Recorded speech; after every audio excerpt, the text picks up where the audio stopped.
Muito bem, pessoal, aqui é o pastor Aniel Cruz. Vamos dar aí continuidade à nossa aula de hermenêutica. Hoje nós vamos falar sobre o contexto bíblico, ok? Bom, o parágrafo bíblico. A palavra contexto, do latim, contextos, significa então literalmente tecer, ok? É usado para designar o fio de um discurso. Então o desígnio é o fim que o escritor se propõe a conseguir. Então você vai acompanhar o fio desse discurso e você tem que tecer todo esse fio para chegar no fim dele, para você entender o que o autor quis propor com aquele texto. Então o contexto nos dá a forma e o modo de o conseguir, né? Como que eu faço então isso na Bíblia? Eu vou usar o contexto, que é o que vem antes e o que vem depois do texto, da frase. Então é importante, para que você tenha uma ideia clara daquele texto que você está lendo, você procurar este fio. Como que você vai fazer isso? Analisando o contexto. Então deve-se sempre analisar onde começa ou termina o parágrafo, para entender o seu contexto. É muito perigoso, pessoal, você ficar trabalhando com as escrituras, com aqueles métodos parte A, parte B e parte C. Os hereges amam fazer isso, porque você pode retalhar, cortar um texto, uma frase e manipular como você quiser, tá? Nós temos, por exemplo, em um congresso que eu fui pregar, eu sempre gosto de dizer sobre isso, Isaías 29:14, está escrito: eis que eu continuarei a fazer uma obra maravilhosa no meio deste povo. Cheguei no congresso, estava lá parte A. Se você ler só a parte cortada, parece que Deus está falando que só vai fazer maravilhas, só vai acontecer coisas boas, mas o contexto não é bem isso.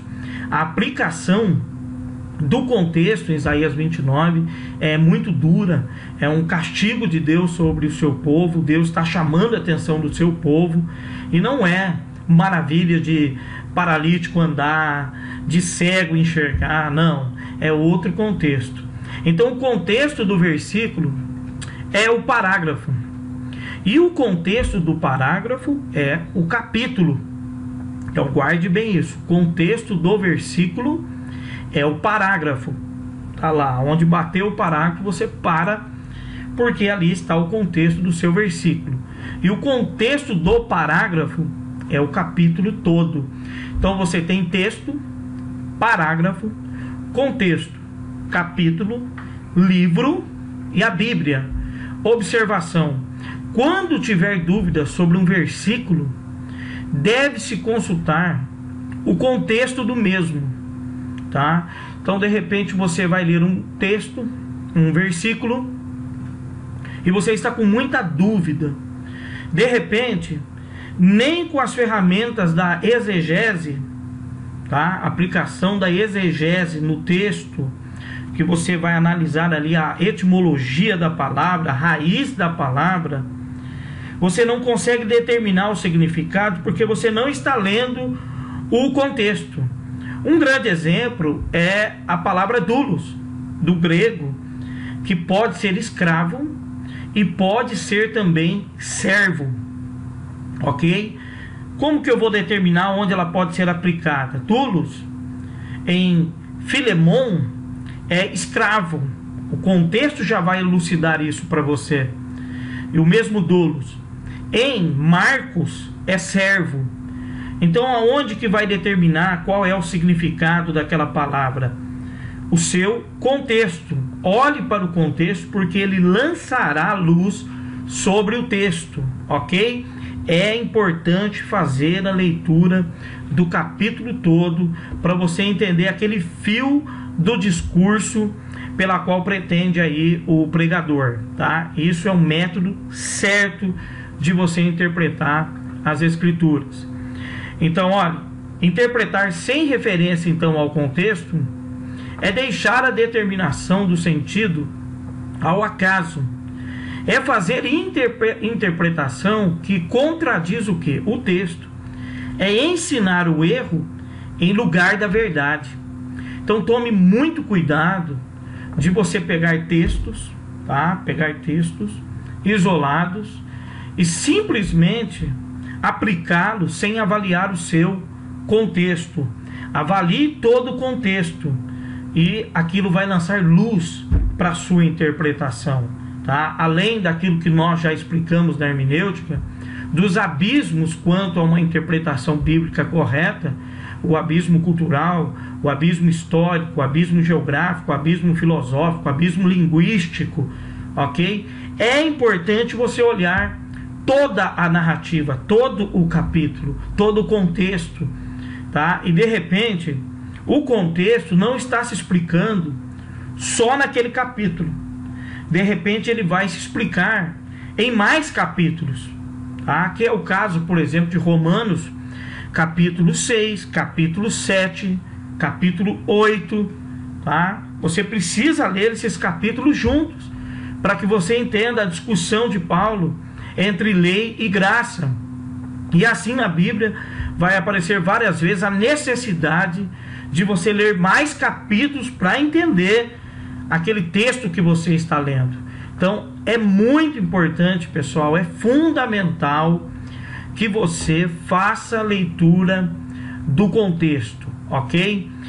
A Bíblia não é um livro que você pode manipulá-la a bel prazer, tá? A Bíblia não é uma caixinha de textos de promessas, como muitos fazem hoje. Você pega um texto ali, isola do seu contexto e você pode fazer o que quiser com aquele texto. Então tome cuidado. Um exemplo, Filipenses, capítulo de número 4 e versículo 13. Posso todas as coisas naquele que me fortalece. Posso o quê? Posso o quê? Se você ler o contexto, Paulo está dizendo: eu posso passar fome, eu posso ter abundância das coisas, tá? Eu posso ter fartura, eu posso ser rico, eu posso ter e posso não ter. Ou seja, quando você lê o contexto, você entende a frase assim: em qualquer situação que eu estiver da minha vida, Cristo está comigo e nele eu posso todas as coisas. Mas separando esse texto, que é colocado até nas janelas de casa, é colocado como um amuleto mágico, né? Místico de fortaleza de fé, separando esse texto, coloca lá no carro: posso todas as coisas naquele que me fortalece contra o mal olhado, a inveja. Não, pessoal, esse texto está preso a um contexto. Tome muito cuidado com isso. É o exemplo de Salmos 23, versículo 1: Senhor é meu pastor, nada me faltará, tá? A tradução legal para isso aí ficaria assim: o Senhor é meu pastor, que não me falta. E o contexto se explica, ok? Ele não me falta em pastos verdejantes e ele não me falta também no vale da sombra da morte. Aí você entende que é Deus que não me falta, é a sua presença que não me falta e não alguma coisa, ok, pessoal? Espero ter esclarecido um pouco aí a sua mente sobre contexto bíblico. É importante demais para você, estudante de hermenêutica, avaliar, tá, o contexto bíblico. E nós vamos fazer muitos exercícios sobre isso nas nossas aulas, tá? Nós estamos encerrando por aqui. Que Deus possa estar abençoando vocês ricamente em Cristo Jesus. Até a nossa próxima aula na Escola de